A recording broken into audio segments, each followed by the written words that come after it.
Father, we do thank you for your love and people interested in learning more about your word. And bless my mouth and bless this class in Christ's name. Amen. Thought I'd start off by reading a verse. People have a lot of questions, about God. And as I read through this and looking through this week, how many things that are like, how many Israelites were there? I wrote down the number. It's really amazing. See, I think I wrote it down. It's when they counted at Mount Sinai, right? There were 603, 550 men in the camp. I guess that would be 20 years or older. Yeah. 603,000. Yeah. That's just men. So how many women? Maybe the same. That's 1 million too. And then children. With children and. What point in time? He did it twice. He counted twice. That's why the book of Numbers is called Numbers, because Moses numbered the people. And I just noticed that he had 603,550 at Mount Sinai. When he got to the plains of Moab, before entering into the promised land, he had 601,730. Now, there were several that were killed during the process, and I know how many kids they would have in the wilderness, like things like that. That's a lot of people, and you think, that's 2 million, over 2 million. Then I realized that Gaza is 140 square miles. Now, to give you some perspective, I looked it up. Rhode Island is 1,500 square miles. So you think about 140 is Gaza, and Rhode Island is 1,500 square miles. It's the smallest state, so they'd be a little thing. If you look at the map, you can barely see it. Gaza's there, but you can barely see it. Point it out, Nancy. You got to get it. No, right here is Gaza. Just a little strip. Gaza Strip, right here. Yeah, very little. So my thought, I just had a thought that I was going to go and see Biden this afternoon and make a suggestion. What if we've got the money we're spending on war and all that we offer both sides, we'll give you a new homeland, we'll find somewhere in the world to give you land. It only has to be 140 acres. We'll go 10 times, 1,400 acres. I think we could find that somewhere in Russia, maybe the United States. That might be a bad idea. And say, we'll give you each $1 million to move there. And you will move, and we'll give you the homeland and leave the other one. We'll let you pick whichever one wants to take that deal. We'll give you a new homeland, because they're fighting over land that's not that great. Yeah, go ahead. They're fighting over places that their ancestors have been buried in. I think you underestimate the stubbornness of the fallen human. No, I'm getting to it. I was going to make it. Yeah, I was going to make a point here. Yeah, I have a point in mind.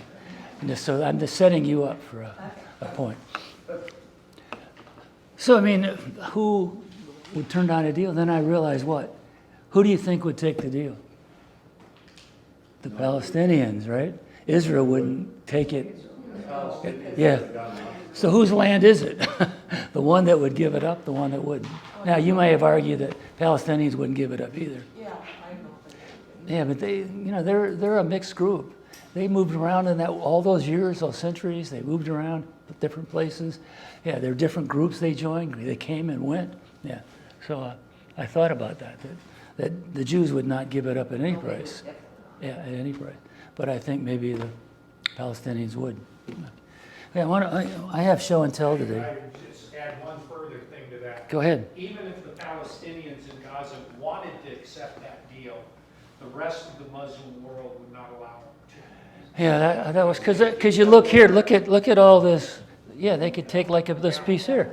Yeah. They could have moved over the last 75 years. They could have moved at any time and been wealthy, but the rest of the world, Palestine, the Islamic world, they like them there because it keeps the hatred of the Jew magnified continuously.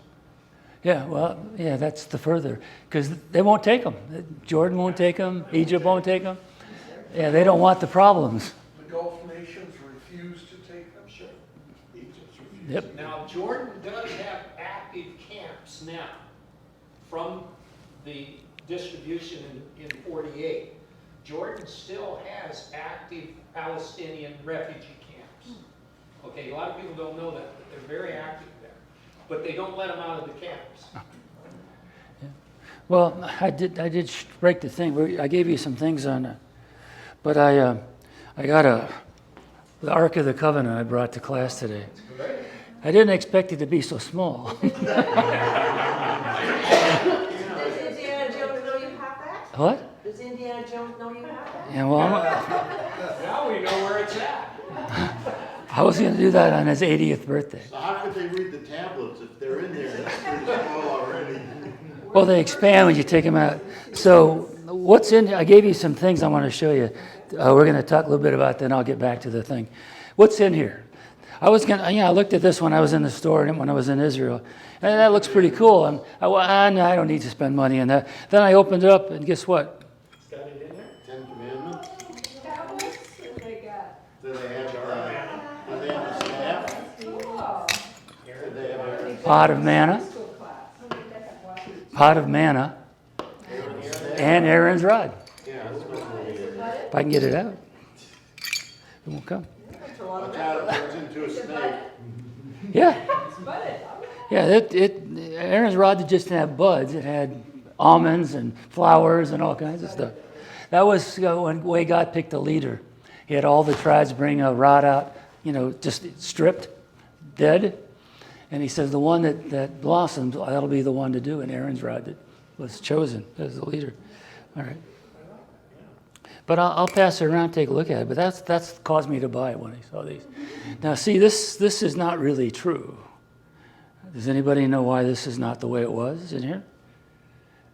What are you I talking can hardly see about? it now. Moses didn't have the original tablets, aren't in here. These aren't the original tablets. Because they broke them. Moses broke them. But they got new ones later. No, they didn't. Let's see. Let's see if I can find.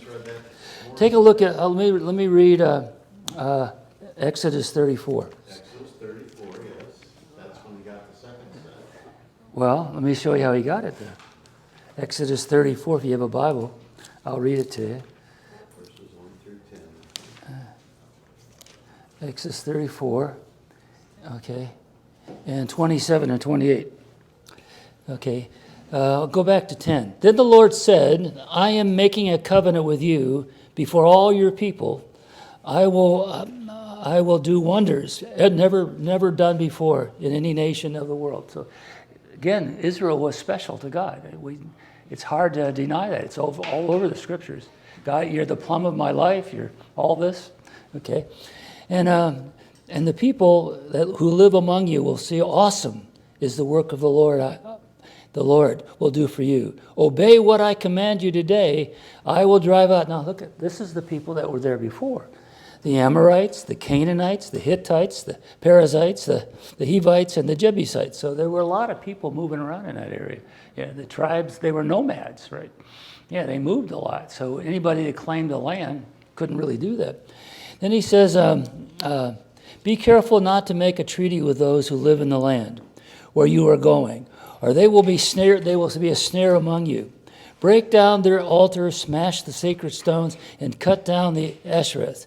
Do not worship any other god, for the Lord whose God is the jealous God. So don't worship any other god.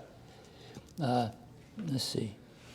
Where did I write that down? That's 27, 28. Okay, now go down to 27.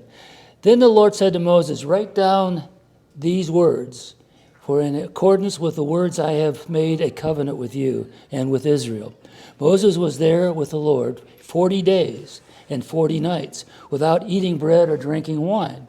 And he wrote on the tablets the words of the covenant and the 10 Commandments. So Moses wrote the second set. God says, why don't you write this down? So that was the second set. And then he reads those on... In Exodus 34:1, it says, chisel out 2 stone tablets like the first ones, and I will write on them the words. Okay, then I is God. Yeah. Chisel off the tablets themselves, and Yeah. I will write them on. Yeah, I don't know. I wouldn't know that. But I'll pass this around. So, Jim, I have to figure that out. I'll pass that around. 34:1. Exodus 34. Same chapter. Yeah. So I don't know, did Moses chisel out the second set? I guess so, huh?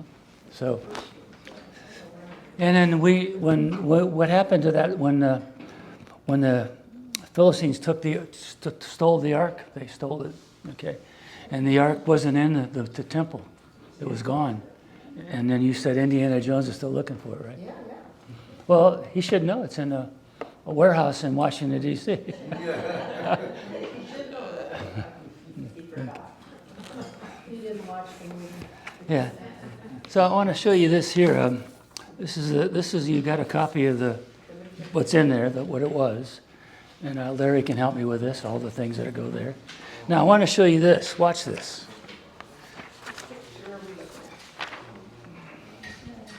Do you see a major difference? What's the difference between the two pictures?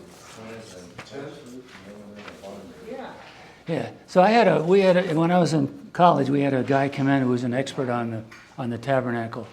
I spent his whole life studying the tabernacle. And he said every time he would show a model of the tabernacle, he'd have extra cloth left over, and he kind of pushed it behind. And then it finally dawned on him. It says it was a tent of meeting. And I think that's more accurate. Yet I never seen anything like it.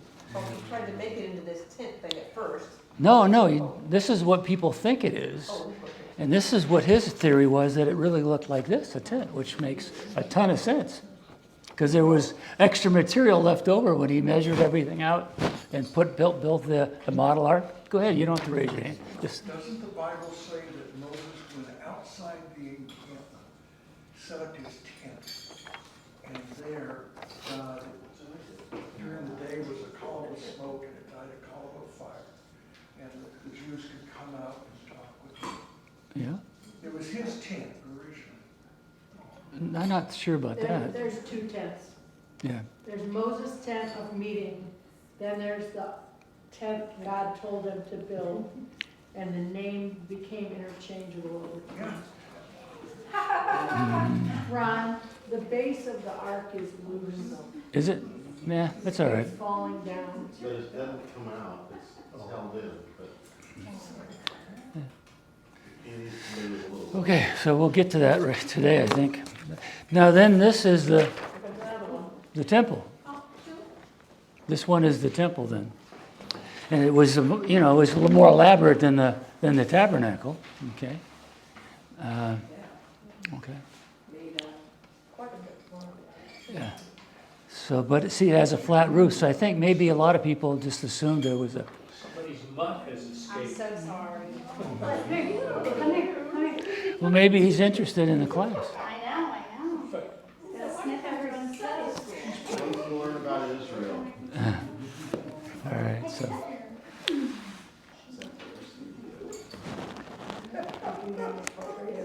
This is a good picture of the temple.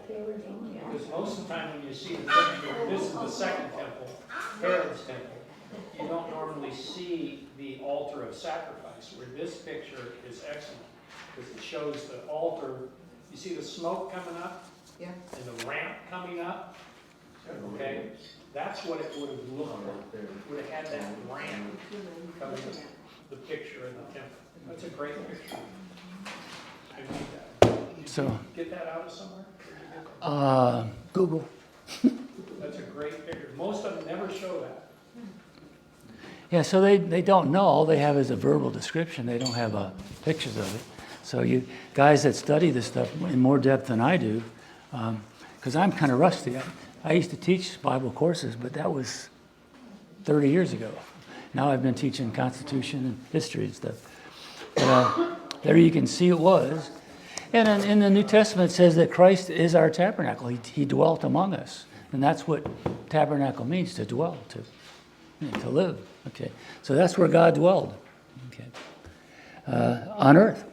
And then he dwelt in Christ on earth. So, yeah, so that he's called our sacrifice. All right, we're at the point where we followed the Israelites, right? Abraham to the promised land. And then he had Isaac and Jacob. And then Jacob and his family move into Egypt. Okay, does anybody know the story of how that happened? How did Israel end up in Egypt? Does anybody know that? Told by his brothers Joseph later. Yeah, Joseph first, okay. Yeah, he was sold. I think Reuben led the charge and threw him in a pit, and caravan comes by. He said, we can make money off of this, so let's sell him. So they sold him in. And then my favorite character in the Bible is Joseph, because what he got hired by Joseph. He got hired by Potiphar, right? You know that story? And his wife wanted to have intimate relations with Joseph, and he took off, immediate. And I'm thinking, boy, I should have done that more often than I did. Yeah, something happening. I should have fled right away, but not even wait, think about it, but just leave. And what happened? Saying, Nancy? On the border time. And then she kept his garment. He actually took off his upper garment. And then when Potiphar came back, he says, look at David tried to seduce me. And so what did Potiphar do? All right, he put him in jail. And within a few months, Joseph was in charge of the jail. The jailer trusted him so much that he said, I can go away and do things, and I can leave you in charge. But he meets two people in jail, right? Yeah. And a baker. Yeah. And they have dreams, and Joseph said, well, I can't tell you what they are, but my God can. And he prays about it, and he tells what? He tells what? The baker, you're going to be executed. And the butler, you're going to be restored to your position. So what happens next? It came true. What? It came true. Okay, it came true. So the scripture says the butler forgot about Joseph. Left him alone for a long time.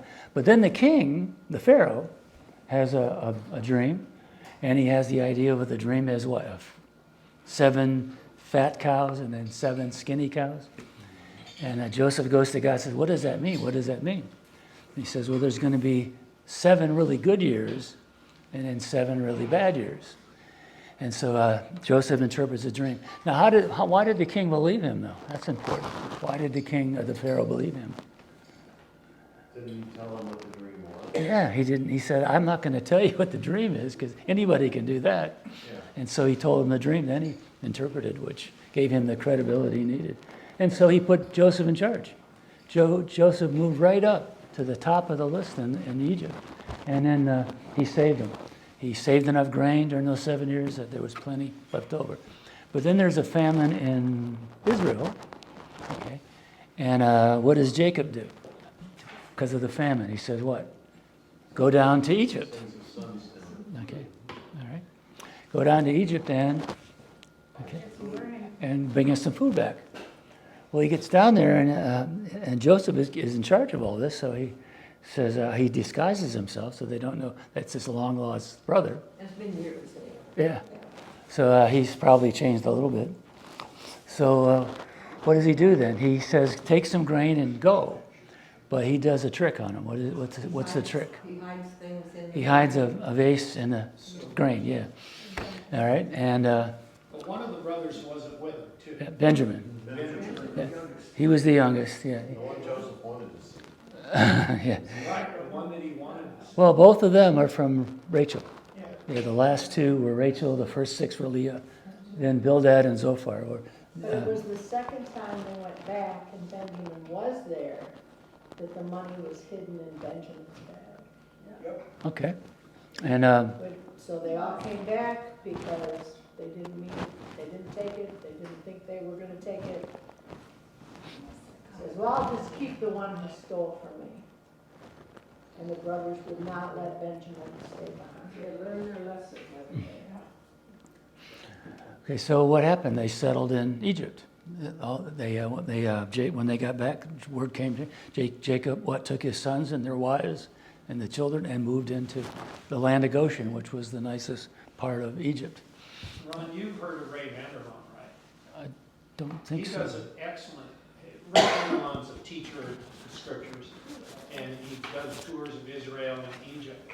And he does an amazing one. It's right here. We got a bunch of them over here. Ray Vanderlaan. He does one on Egypt where he shows the slave cities that the people of Moses would have probably inhabited. It's right there in the thing. Yeah, pretty cool. I mean, these were massive cities. They weren't just, because millions of people lived there. Yeah, that's hard to believe. But the thing that convinced me is how many Palestinians are in Gaza. 2.5 million in a very small area. So you think, because I've heard that objection. I've heard almost everyone you can think of people attacking the Bible, and they say, well, that's way too many people. Couldn't have been right. But then you think in 140 square miles, there's 2.5 million, Arabs living. So that wouldn't have been overly. Now, how do they survive in the wilderness? Now it's a wilderness. God provided food for them. Every day they would get food afresh. Except on the 6th day, they were supposed to save enough for Sunday brunch, I guess. Okay. Yeah, see, there's a lot of things in the Bible you don't see. Like, there's baseball in the Bible. Did you know that? No. Eve stole it first. Adam stole it second. God put them out in the beginning. It's like Shadrach, Meshach, and Abednego. Shake your bed, make your bed, and into bed you go. Good advice. Very good advice. Okay, now what happens is you look at the book of Exodus then, as they're in Egypt, and verse 4 of chapter 1 says what? This is the thing that really made a difference here. And I might have to disagree with Larry on this one, but there came a king that knew not Joseph. So a Pharaoh came along that did not know what Joseph had done. All he saw was the Hebrews multiplying. And he got nervous, and he said that to kill all the children at a certain time. And that's when Moses is set adrift in the Nile. And who follows him? His sister Miriam follows him, right? And What page, I'm sorry, what page are you on now? 9, where I'm at. Okay. There's the topics. And this is designed as not as a textbook, but as a guide, just to bring up the subjects and discuss them in more detail. And you guys know as much or more, obviously, than I do. So, all right. So there's Moses that gets involved. But who's the Pharaoh? See, that's the one thing that I've learned. When I took a course in Old Testament history in seminary, I didn't realize how many of the empires, the Assyrians, the Babylonians, the Persians, then were all involved in Israel. They were involved. Who went to Nineveh, the capital of Syria? Jonah. Who went to Babylon? Daniel. They're all involved. And then Zerubbabel was working in the Persian Empire when he was allowed to come back to Israel. So all these empires, because I had a teacher that he took everything as spiritualized. The Assyrians are really Satan's army or something. Yeah, not real armies. So my eyes were open when I went and finally saw the historical. And that's allowed me to teach Old Testament history and then Western Civ. All those empires followed. But when it came to when were the Jews there under what Pharaoh? Egypt history goes in 3 sections: Old Kingdom, then a respite, then a Middle Kingdom, then a respite where they were taken over by the Hyksos, foreign invaders, for 200 years. And then Amos throws out the Hyksos, starts the New Kingdom, and there's 2 main dynasties, the 18th and 19th. Maybe I should go back a step. There was a Egyptian prince. I'm talking about scribe. He was named Manetho. Are you familiar with Manetho? Larry, are you familiar with who that is? He was a guy that wrote the history of Egypt. And he's the one that set up the 31 dynasties. We don't have what he had. All those records are gone. But we have his work. And we can see the history of Egypt based on that. So there were 2 main dynasties, the Thutmose dynasty and then the Ramses. And I think a lot of people think that Moses was in the 19th dynasty.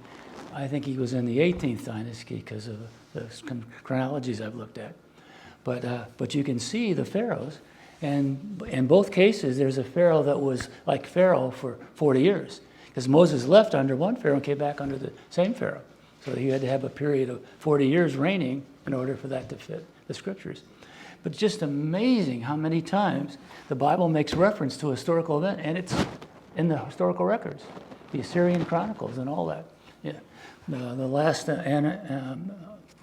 what is his name?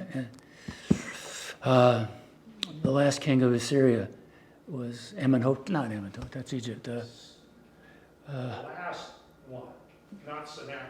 No, way down the line. He built a library in Nineveh, and he took up all these tablets from all over his kingdom and put them in a library. And when the British was controlling the Holy Lands, people would follow the Orient Express to India, because that was the jewel of the British Empire, was India. And they would pass through these lands of ancient times. And I was just amazed to think guys like George Washington didn't know about this. They didn't know about the Syrians, the Babylonians. They didn't have the records. They were all gone. Rivers changed course. And so they began to, have nothing else to do. They didn't have the internet, so they would go for walks. And they would find artifacts. Now, do you have an idea what libraries were called before they became libraries? Agatha Christie wrote a novel about one. You know her novel about, no? They were called curiosity shops. Yeah, and people would go and see all these weird things, and they thought Martians or something. Where'd they come from? But as time went on, they found more and more, and finally they got grants from the Archaeological Society of Paris and the London Museum, gave money to people to go look. And then they dug and found all that. And his records, I got the name. Assurbanipal was the guy, the last guy, Assurbanipal. And they found his library. And then they found that, well, there's a civilization. We're here. This is, Syria's up here, okay? And they found records of Sumer in Assurbanipal's library. And they went down there and dug and found the earliest civilization ever. But I kind of was surprised that guys like Washington, Jefferson, all those guys had no idea that those empires existed. They were all recovered in the 19th century, yeah. Up until about 125 years ago, liberals could attack the Bible because the Bible mentioned Hittites. But nobody knew of Hittites. The Assyrians didn't talk about them, or they had not found the information yet. They didn't know about Hittites until the archaeologists uncovered Hittites. And all those attacks of 125 years ago on the authority and truthfulness of the Bible are conveniently forgotten by liberal scholars today. Yeah. They found all those scrolls at a place called Bog-Haiskoi. That's where they found all those tablets. Yeah. And the reason they were looking is because who was the famous Hittite in the Bible? There's a famous Hittite in the Bible. Had to do with David and Bathsheba. Uriah the Hittite. Yeah, so he was Hittite, and they said that we didn't know anything about Hittites. Then they found that they had occupied what's modern day Turkey. Okay, yeah, because I like a lot of things like that. Names in the Bible, like the shortest man in the Bible is what? Nehemiah.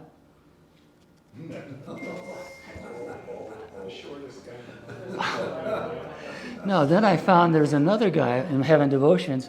I found a guy named Bildad, the Shuhite. So, just a little humor to keep you alive. All right. So then we go down the boat, Moses, and Moses' life divided into 3 periods of 40, right? 40 years in Egypt, 40 years in the desert, and then 40 years guarding the Israelites. Now here I showed you this. Now, there's another little kind of thing here. You see the name of God there? Okay, that's what's revealed to God. You see that letter, the very first letter that looks like an apostrophe? That's called a yod. Okay, and the little pieces that rise up above the letters, the 2 hays, are called tittles. And we got Matthew 5:18 says neither a jot nor a tittle was the smallest Hebrew letter and the smallest piece of a letter. And so see, nobody knows what a jot and tittle are. They look at that and that's where they come. They come right from the Hebrew, the scriptures. Okay. All right. Anything else we see along here that you'd like to get more of? We see the first Passover. We talked about that last week. Okay. And the Exodus, and you can see the argument. Was it the 18th dynasty in Egypt or was it the 19th?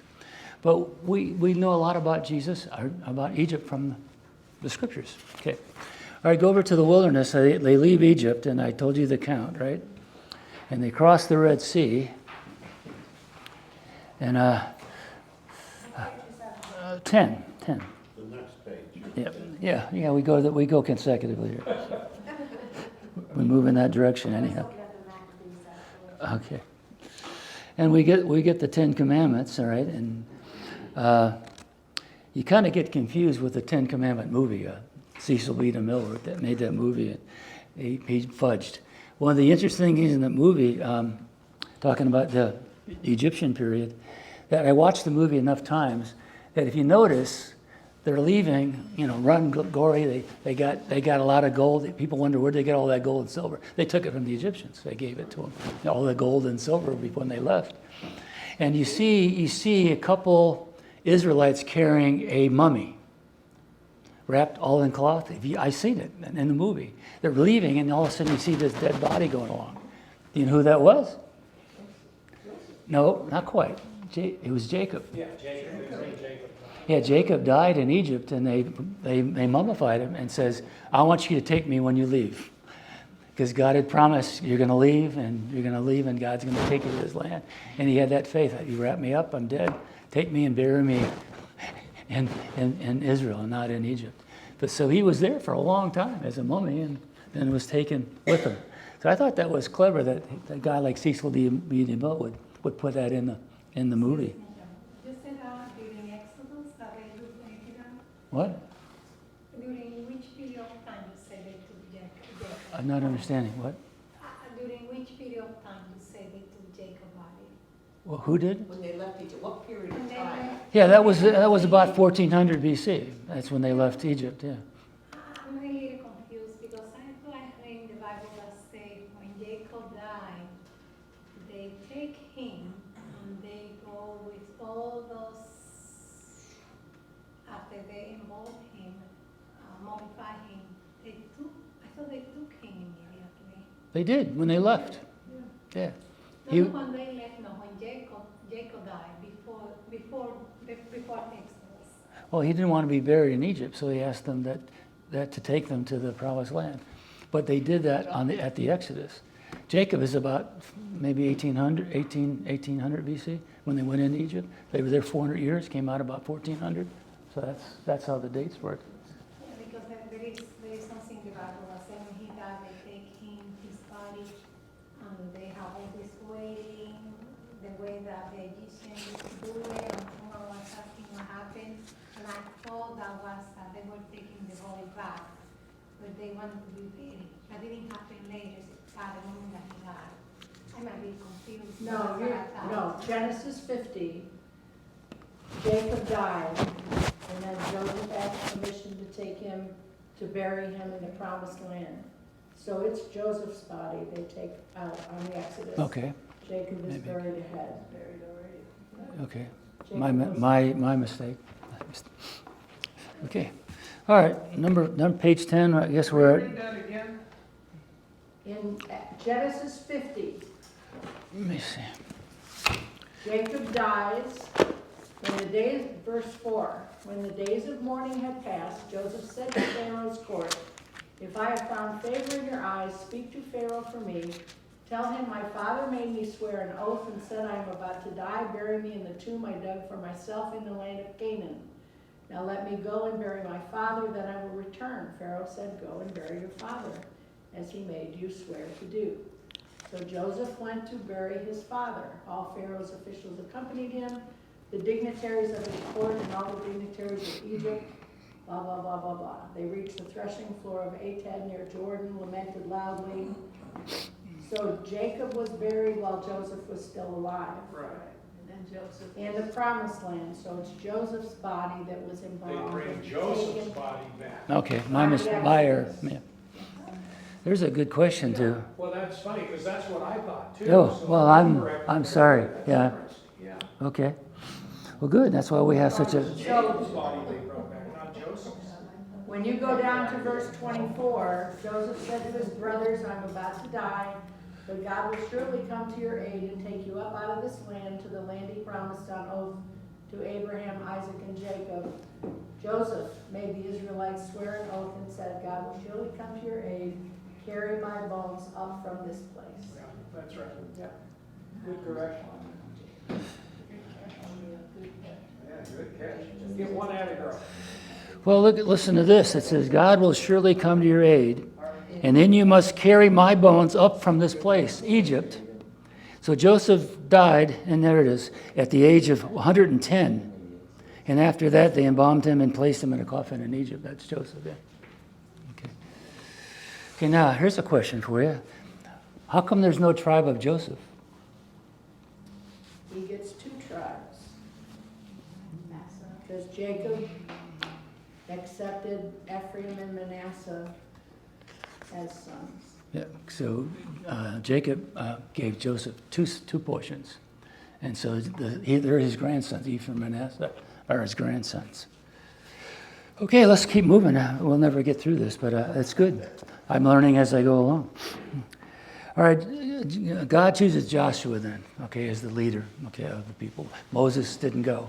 And we know why Moses didn't go, because he disobeyed God in striking the rock. And they crossed the Jordan River, and we know that was not the Ark of Noah. I still can't believe that's one of the weirdest things I ever saw. When somebody said, how could Noah put all his animals in the ark, and then the priest could carry it across the river? And then they mentioned Noah's daughter, all right, Joan, right?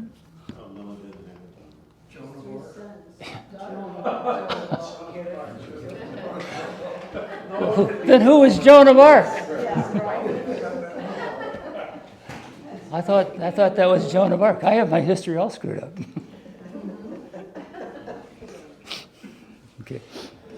Like I said, a bit rusty. All right. So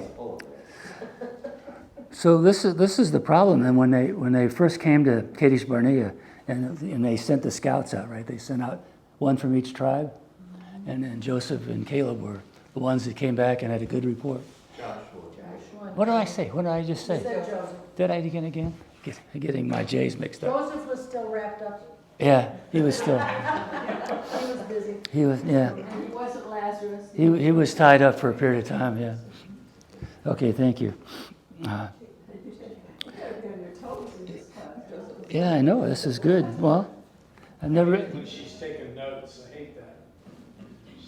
I'm always afraid I'm gonna get a little note after class saying, Nancy or me? you. I'm not writing. No pen. Memorizing instead. Okay, so if I remember right, I should maybe preface it by saying that they came back with a report that it's land flowing with milk and honey, which probably meant it was very sticky, but... They didn't say that, the land, because it was milk and honey. Well, okay. I just take the Bible literally. I don't know what you do. But anyhow, they and then because of that, what do they have to do? They have to wander in the wilderness. Until what? What was the term of why it would turn out to be 40 years? To get rid of every male who was alive from a certain age. Yeah, so when they rejected it and said, we're not going to face giants, and God says, I can take care of all those giants. And so they wandered until everybody over 20 died out. And then they came back. And that's why in Deuteronomy we have what? The second law. Deuteronomy means the second law. Deuteros and nomos is law, second law. And so Moses reread the law, okay, to the people that grew up in the wilderness. It's still, man, it seems like a lot of time, 40 years in the wilderness, going from place to place to place and going nowhere. It's what, Larry? It's 11 days, I think, from Egypt to Palestine. So like 11 days. That's walking, right? Yeah. The only 11-day journey took them 40 years to get there. But yeah, that's kind of... Just a sidebar here. Real interesting thing, when you come up from Petra all the way in Jordan, which is where they would have been near where they came, all the way up what's called the King's Highway up to Mount Nebo, and you make a left. The weirdest thing I ever saw on that highway, a motorcycle cops with radar. What was the walking speed at that day? That just shocked me. I'm on the King's Highway, and here's radar on the King's Highway. Does that make sense? No. Anyway, sidebar. So when they finally come back, we deal with Rahab. She's in this genealogy. So yeah, if you look at the genealogy, we looked at Rahab. that she's in there, that she got married to a guy named Solomon, and they're in the line of Christ. Okay. All right, the first defeat is at Ai. They have a good success there. All right. I should talk about Jericho. What's the story there? Jericho, God says to do what? Walk around the city 7 days. And then shout? Yep. And then what happens? The walls fumble. Now let me turn to Larry and the archaeology of that.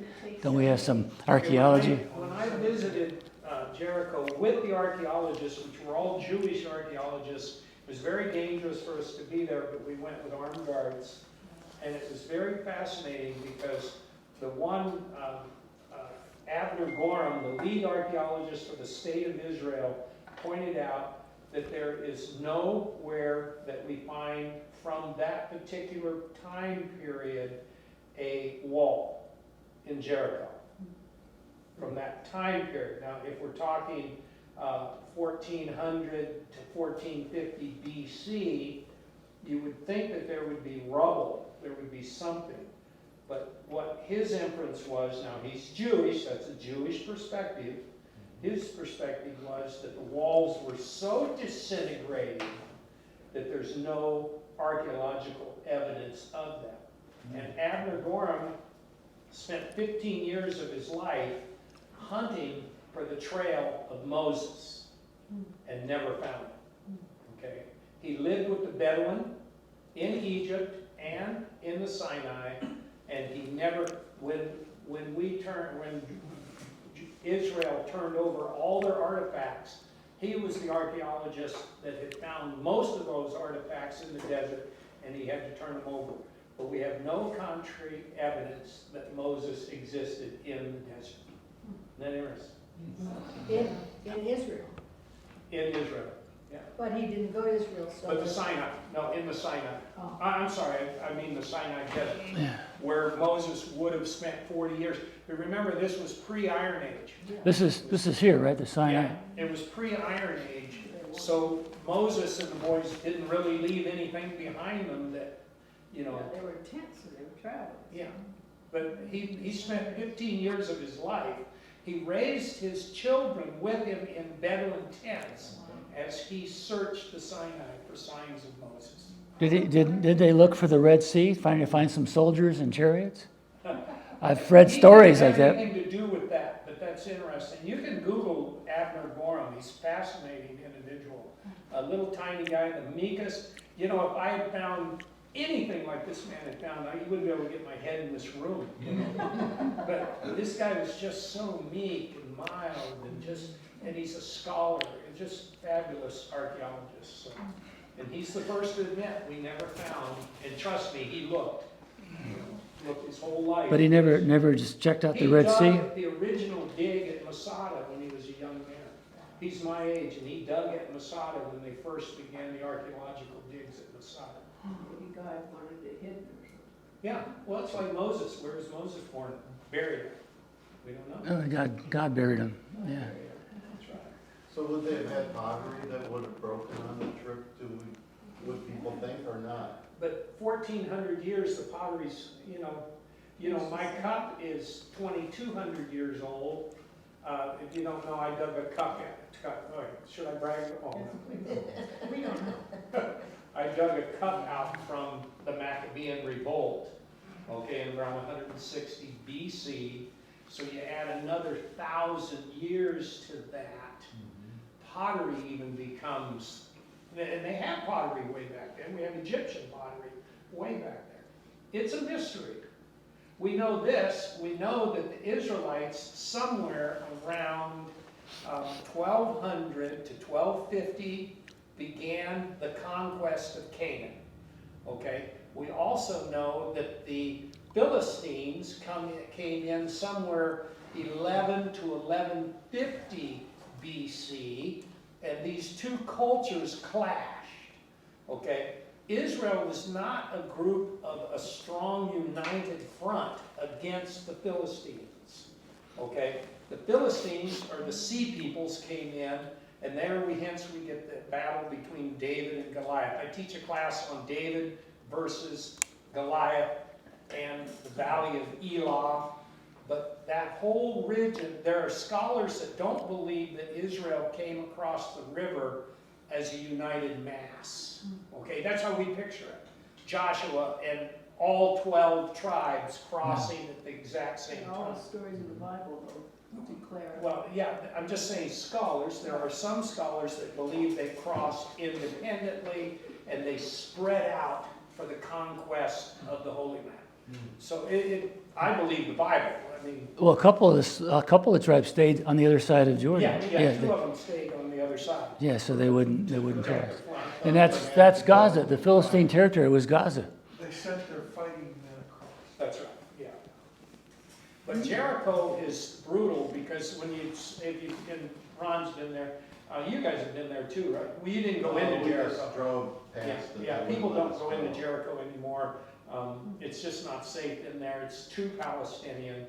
And as you drive up the road to Jericho, you could see that it would have been so dominating. Okay, you've crossed the Jordan River and you got, I'm going to guess, 7, 8 miles to Jericho inland, and you got the Judean wilderness behind it. Okay, that's where Jesus would have went into the wilderness. Okay, and right there you have this massive walls of Jericho. And that was their first obstacle. And Jericho today is famous for honey and peacocks and ice cream. I thought you'd say milk. Oh, that's the ice cream. Okay. And milk, right? Well, I don't know about milk. I Well, just had the milk I had and- ice cream and kicked at the peacock. No, I like the peacocks. They're beautiful. Sorry, go ahead. No, go ahead. You asked me to talk about Jericho. You did. That's good. Let's see, what else I was, okay, let's go on to the fact that the next city they came to, they, again, didn't trust the Lord. They thought they were confident, and they got defeated. All right, and so they had to come back and re-defeat it. Then you can see what they did. They moved south. Okay, I guess that's the idea. When they got here, they moved south and then moved north, so they eventually conquered all. But they made one terrible mistake. They made a treaty Well, they didn't wipe out all the, because they yeah, made a treaty. yeah. And so they did, instead of, yeah, God said, yeah, you need to destroy everybody. And they left people behind. And who's going to deal with that? We're going to get to the next period. It's going to be Right now, the judges. And one real quick comment in regards to that. You notice the list of the tribes, the Canaanites, the Hittites, et cetera, et cetera, et cetera. You don't notice, what tribe, what group of people do you not notice? The Philistines. The Philistines are not mentioned, okay? Isn't that interesting? If the Philistines are the Palestinians today, Yeah. why were they not mentioned in the early annals of the scriptures that talk about the people that the Israelites were to Details. Yeah, but when you're on a college or university level, we need these details because people need to understand when you're hearing the word like apartheid, or you're hearing the word occupation, or you're hearing the words from the river to the sea, you need to know what those buzzwords are and what the truth is about them. Yeah, when you actually see that, the river to the sea, that's When you see that, what are they saying? The whole land. Exterminate. I saw a comment, one of the kids in America made the comment over the weekend, let's have a barbecue. Hello? Barbarians amongst us. The Jews, this is not going to go away. This is not. Okay, go ahead. no, that's fine. No, I'm happy to learn as much as I can, always. Okay, so then the setting up of the land, then they had to draw lots, and who got what each section. They sectioned off the land, and like we heard that they had 2 sections for Ephraim and Manasseh. And they were the prime sections. Ephraim and Manasseh were on either side of this. They got one over here and one on this side. They got prime territory. Then was it Dan that moved up north? I think, yeah. Dan got Gaza. The tribe of Dan got Gaza originally, okay? And when the Philistines were so staunch. By the time of David, the troop of Dan moved all the way north, all the way up to Caesarea Philippi. So that's why they ended up at Caesarea Philippi. So that's true of all the areas, a lot of movement. So when you try to nail down who was there, it's tough. Because they mixed race and they moved, and it's very hard to do Look at that. the Samaritans. And that was, the Syrians would do that. They would, that's one of the things I try to cover in my classes, how the people in the Old Testament history tried to find ways to control empires. And one of the things they did is flip-flop populations. They would bring, the people from there, Israel, and take the Israelites and move them out. And again, for what reason? You're less likely to rebel if you're out of your own area. Yeah. And so that's why they would flip-flop. And so the Samaritans are a mixed race, brought in by the Syrians, mixed with the Jews. And so they were hated because they were mixed. And that's one of the things we talked about in the miracle, is how the Jews stayed separate. How do you stay separate for 10,000 or for 2,000 years? Okay. And I had some Jewish friends, and I talked to some rabbis and stuff. But it's funny because I am German, Irish, American. My dad was German, my mother was Irish, right? But when you talk to a Jew, what do they say? They don't say a Jewish American. What do they say instead? Come on. American Jew. They stayed separate. Yeah. Everybody else calls themselves a Russian American, Polish American. But the Jews were American Jew. Yeah, they kept that distinct wherever they went. And I think that's one of the reasons that people hate the Jews, is they're clannish. They're together. They do with each other. They marry each other. They work with each other. They promote each other. So that's why nobody likes somebody that's, we're special. We don't want to mix with you. So I think that's part of the reason they've gotten that reputation, is they're very clannish. All right, so go on to, the division of the land, legacy of Joshua. This is one great verse at the end of the book of Joshua. But as for me and my house, we will serve the Lord. So I don't know about you guys, that's the beginning of that verse. But as for me and my house, we will serve the Lord. That's his legacy. Then Joshua dies.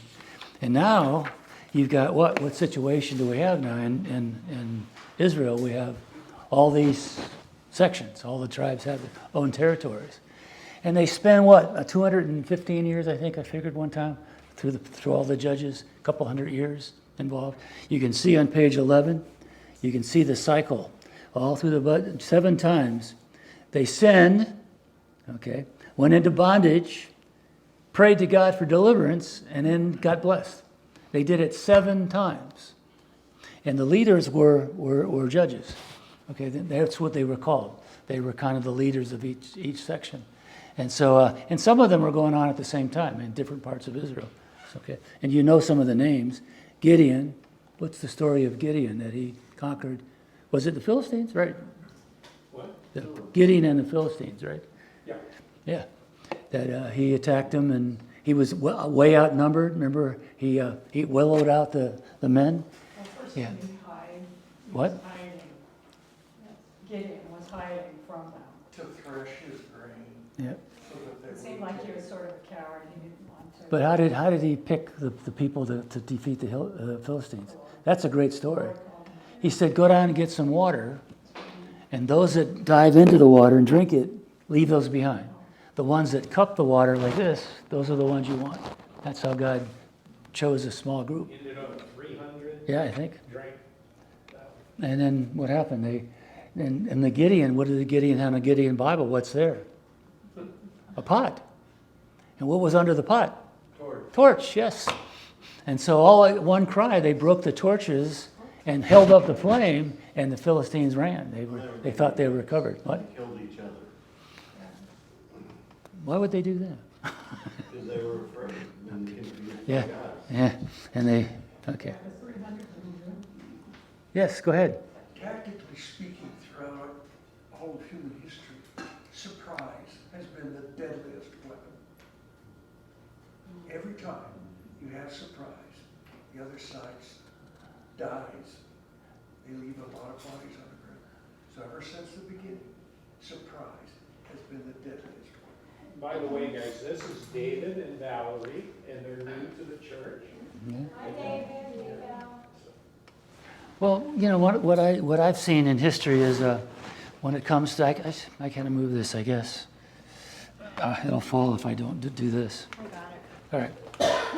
All right. One of the greatest tactics in military that I've seen over and over, and the Jews used it at AI, and they still use it in the NFL.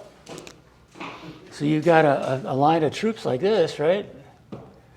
So you open it up, and the people rush in, and then they've got people on both sides that collapse on them. It's they used that at AI. So they ran out of the city thinking they were going to defeat them, and then they closed in on them, and they turned around, and the city was captured by the Israelites when they turned around. Surprise! Yeah. So that was used a lot of times. The Battle of Plataea with the Greeks and the Persians. All right, and then you can see Samson, obviously, the most famous of all the judges. And where's Deborah down there? Okay, yeah. And Barak, she had to have a guy, right? I'm not making that up, but she had Barak was her general. Okay, and we know how that. What anybody know the legacy of Samson when he died? It said what? This was a great quote in the Old Testament when he pulled the temple down, right? He killed himself, right? And it says he killed more people in his death than he did his whole life. I thought that was a pretty interesting quote. Okay, so what happens after the 200 years? Not again, these periods of time are just phenomenal. What's going to happen in 2026? Anybody know why that year is important? 2026? You mean like 3 years from now? Yeah, I do mean that. No, you know what's going to Well, number one, I'll be 80 years old. Okay, but it's the sesquicentennial. What does sesquicentennial mean? 250th. That's it.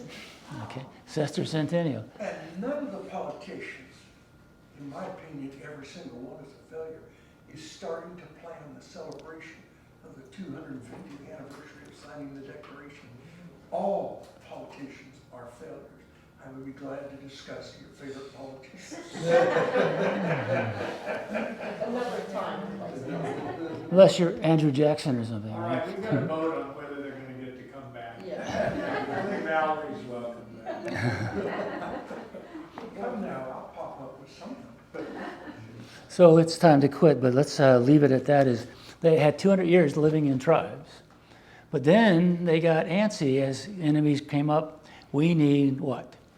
A king. We need a king. Now, remember we did this last week with the genealogy, that it was 10 generations from Tamar and Perez. He counted 10 down and got to David. Because God said, for 10 generations, nobody will enter the congregation of the Lord. So we waited 10. So God's plan was to eventually have a king, but not when they asked for it. They asked for Saul because he was the biggest, strongest. But he wasn't from the tribe of Judah. He was from the tribe of... Yeah, right. And that's why we have Paul. Changed his name to Saul. Paul was from the tribe of Benjamin. Okay, so we'll leave it there with the United Kingdom period then. We're going to have 3 kings of United Israel. And that's when they conquered the most land. Do you have a thought, Larry, about who had more, David or Solomon? I think Solomon got a little bit more territory than David had. Oh, yeah, Solomon had by far. Yeah, okay. Because I know He that... had his chariot cities. Okay. One real quick thing here. You have your picture of the temple. Which 2 tribes owned the temple? Well, the Levites, for one. No, which 2 tribes? The temple was divided diagonally, straight through, between the tribe of Judah and the tribe of Benjamin. Okay, half of the altar belonged to Judah, and half of the altar belonged to Benjamin. I always thought that was fascinating. Well, that's the 2 that didn't go to the north. Yeah. They're the ones that stayed Yeah.